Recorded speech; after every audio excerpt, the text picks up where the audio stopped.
I'm gonna give you guys my first conspiracy theory of the stream, right? I think every single one of my streams have to have a conspiracy theory inside. I think the plan for the CEO now is to basically increase his stock price as much as he can through nickel and diming.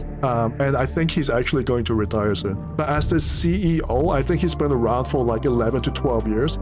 And the interesting thing is that the medium, like, duration for a CEO, the average, like, medium duration is about 4 to 5 years. He's been CEO twice or like 3 times or twice as long as normal CEOs in any position.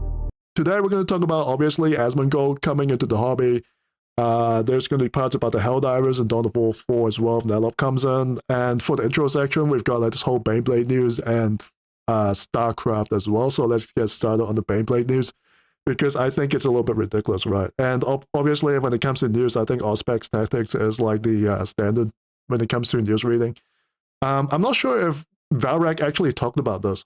Let me double check something. Did Valrak even talk about this? Because I wouldn't put it past him to just like not even talk about it. He's just talking about Astartes 2, taking a break, army showcase, hype, leaks. So obviously hasn't even talked about like the gee, I wonder if he's actually corpo, guys. Is he a corpo shield? I wonder. Anyways, and by the way, this was like the news at the start of the week, I believe. Like Monday to Wednesday, my feed was just filled up with this. Straight back, and it seems that Games Workshop just basically wants to take a sprue out of the box and charge you extra for the same thing that they were selling before. So correct me if I'm wrong. I thought the Baneblade and terrain templates. So I'm gonna skip ahead a little bit. So correct me if I'm wrong, but I thought they increased the price on the Baneblade, but then added the sprue, and I guess they did they remove the sprue? I don't collect Imperial Guard, so I might be incorrect on this. I think they might have taken the extra sprue out, so they just basically the people just ended up with like a net increase on the price. Is that basically it? Or did they remove even more sprues?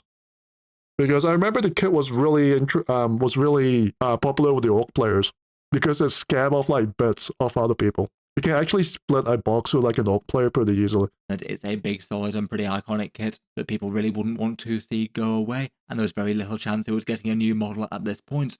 Games Workshop first marked it sold out online, and it was just not listed on the web store anymore. I guess it was just for a rebox of some sort. Maybe potentially redoing a sprue in the box. I don't think they were going to remove it though, because there's no sense removing it when it's going to be in like Total War games. New format, and despite a few people fretting there wasn't too much chance it was gone for good. Last weekend, Games Workshop announced that it was coming back, seemingly with a tiny price increase in the USA, now $200 when it was $197. With a price tag of £120 and €155, the same as the Night Ruinator. It wasn't too clear why they'd done this. Certainly didn't seem likely that a $3 price rise in one region was enough for them to bother to take the product out and then put it back in again.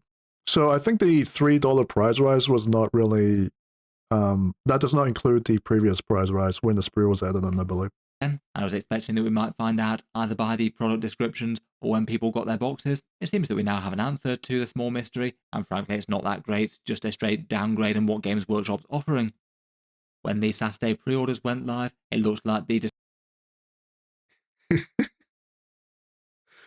So I guess Games Workshop really wants you to buy that sprue. Oh, no, sorry, I thought that was the point. Never mind. Did I say sprue? I thought point. Never mind. Description for the new Baneblade had changed a little bit. The previous kit had 381 parts in it. Now it looks like it's just got 321. So basically we had a sprue in the box that's now been removed. At the bottom of the item description, it says that this super heavy tank is compatible with the Baneblade sponsor and accessories kit, available separately.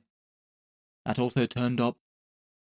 I think Games Workshop needs to release more tanks. And it's not even just for the Imperial Guard. I think Games Workshop need to release looted Lehman Russes as well. So we should get looted Lehman Russes. We should get like the Macarius.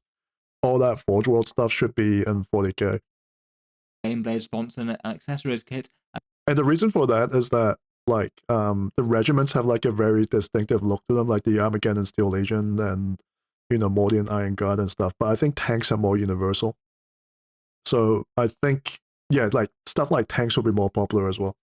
Lieutenant Lehman Russ. Available separately. No, looted Lehman Russ for the Orcs. The Orcs need their tanks. I don't know why Orcs don't have tanks. that also turned up on the pre-order, and it looks like this one's an online-only one, which is why we didn't know about it from the discount retailers. As Games Workshop don't usually circulate prices of these ahead of time, it seems that the Baneblade sponsor and accessories will set you back £20, $35, or €25, and being online-only, discount retailers will have... I think Games Workshop should be more open to actually selling like proper upgrade sprues.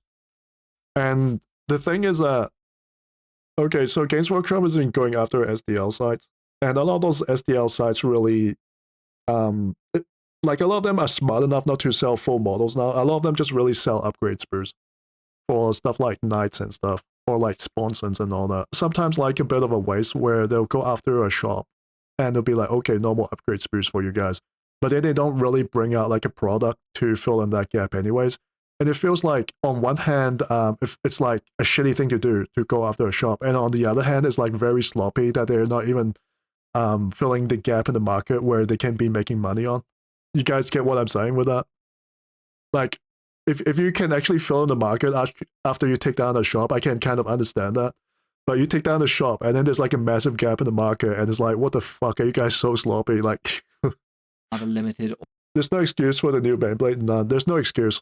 Yeah. Or no savings on it on their web stores, so you're not likely to get the usual sort of 15% saving or so that you might get elsewhere. And I'm going to give you guys my first conspiracy theory of the stream, right? I think every single one of my streams have to have a conspiracy theory inside. I think the plan for the CEO now is to basically increase the stock price as much as he can through nickel and diming. And I think he's actually going to retire soon.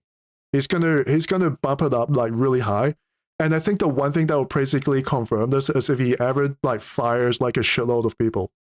If he ever does the what's that guy's name from General Motors who basically set the entire trend? There was a guy who was called Jack Walsh from General Motors a few decades ago, and he's the guy who a lot of people said ruined capitalism. So he basically did the thing where to increase the stock prices, he'll fire a lot of people, he'll offshore a lot of things, he'll nickel and dime everything, he makes everything like and shitifies everything, right? That started from Jack Walsh. So I think if the CEO ever leaves, the main indicator of that would be him just firing like a bunch of people. The stock price will go up. He'll immediately like, okay, it's now time to leave. He'll get his severance package, he'll get the stock options, he'll probably like unload that straight away. Just like the CFO, that woman who left, who used to be the CFO, right? The moment she left Games Workshop, she just sold all her stocks because it was like at a high at that point. And then that's their entire like retirement package. And no, the shareholders are, it happens every single time. And the reason I say that is because the CEO for Games Workshop, he's been around for, he's been there since like 2015. He was working in Games Workshop previously as the like chief accountant and stuff, right? But as the CEO, I think he's been around for like 11 to 12 years. And the interesting thing is that the medium like duration for a CEO, the average like medium duration is about 4 to 5 years. He's been CEO like twice or like 3 times or twice as long as normal CEOs in any position. So I think he's probably hoping to just like pump up the stock as much as he can, like within like these 5 years. And I think within these 5 years, we should get the Amazon show as well, because I think they hired a new writer or something. So on the high, right, this is where like Total War games are coming out. This is where like Dawn of War 4 is really going to take off. Maybe we might get like Space Marine 3 as well. Everything is going to be like fucking like giga steroided up, you know, strong, money, and then he's just be like, yeah. Oh, by the way, we need to do our okay, so every single stream we need to check the stock prices for Games Workshop. What is it right now? What is it? It's actually gone down quite a bit. It was at 22,000. Holy fuck. And now it's down to 19. I'm telling you, man, this what is like the equivalent of like view botting but for stocks? Is there like an actual term for this? This is bad because I'm like I'm supposed to be like the professional here, right? But like, what's the term for view botting, but with like stocks? It feels a little bit like that sometimes. But anyways, that was all allegations, by the way, if there's any lawyers watching. Well, basically they said it's just the Baneblade sponsor sprue. In the pre-update box set, we had... I'll say something, but I know you're streaming on Twitch, so I can keep it to myself. I can put it on Discord, I can read about it. 2 sets of the 2 sponsons, as it can take up to 4. So now in the new box, it looks like it's just got the one of these, and then if you want the second set of them, then you have to buy it separately. No, because the stock does look like really sus sometimes, right? Like the whole like spiking up and down thing. It's almost like when they stop botting and you see like streamers, the entire like pool of, what was it, like the entire graph just hit straight down. Essentially, if you want the same plastic as you had in the previous Baneblade box, it's now going to cost you £140 rather than $120, or $235 rather than $197. All allegations, by the way. Basically raised the price on this, and also made it not as easy to get via discount retailers as if you want the full 4 sponsor Baneblade. Not every discount retailer will be stocking this extra sprue. It's really quite annoying for access to the kit. As for the Baneblade's rules with its war gear and points as it is at the moment, you don't pay Didn't they any make the points for Beyblade a lot adding cheaper sponsons as to your well? model. I don't know if Games Workshop might eventually make this a points cost thing I mean, in the point-wise. future, but so far they haven't. And for the various Baneblade variants, you get 2 sets of sponsons built in for free, both of which were included in full in the previous box, but now there's only going to be one. Wait, hold so on. If you Sorry, one moment. I need to check if I'm actually streaming on Twitch. Oh, it looks like I am. the core one, you're not going to be able to equip a Baneblade with the strongest possible rules. It means that if you want your model to be fully what you see is what you get, there'd be a good incentive to pick up that additional sprue. Yeah, because I heard that like coincidentally the points dropped when they made this kit more expensive. It's like, well, I wonder, guys.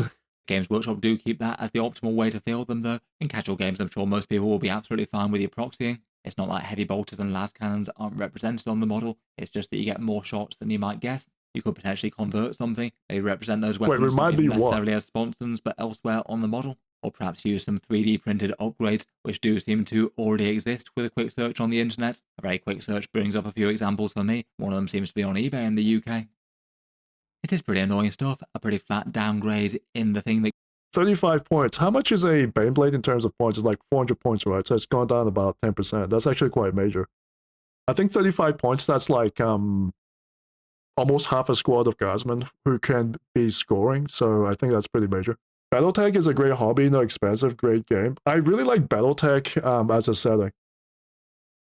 I really do. And I still play RogueTech on the computer. So there's a Battletech turn-based game, right, on the computer.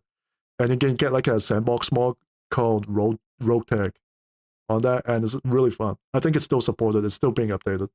Games Workshop's offering to us, which is never great. I feel like one of the things that makes this just next level smacking it of trying to squeeze money out of people is it just so happens that at the same time as this has happened, Baneblade equivalents have got just about as strong as they've ever been for the Astra Militarum. They were already being played a bit more regularly than normal due to that steel hammer detachment and the combos that Guard had open to them. And in the last balance pass, which maybe helped Guard less than you might have guessed for an army that was struggling quite so much, it was pretty notable that I noticed a lot of Modern Glory videos saying that the Guard is really weak right now, and I can't tell if he's actually, like, serious or not. Because sometimes you'll be statting for one faction, and you'll always be saying that it's underpowered, it's bad, we need buffs, meanwhile it's actually okay. Already somewhat usable Baneblades got a big 35-point decrease, when plenty of stuff that was arguably weaker did not. In any case though, I guess we have our answer for why the Baneblade went away, and it's now come back with a worse deal than it was before. Let me know your thoughts on it. So I think the answer is that we know what GW is doing, and the question is, like, to what extent? Are they going to keep doing something like this to every single model kit now? So every time model kit has like their points decreased, their price will mysteriously increase. I wonder what the comment section is going to look like. The ironic part is that they added these sprues to the box so this model matched the datasheet and increased the price. Now they removed the same sprues and increased the price.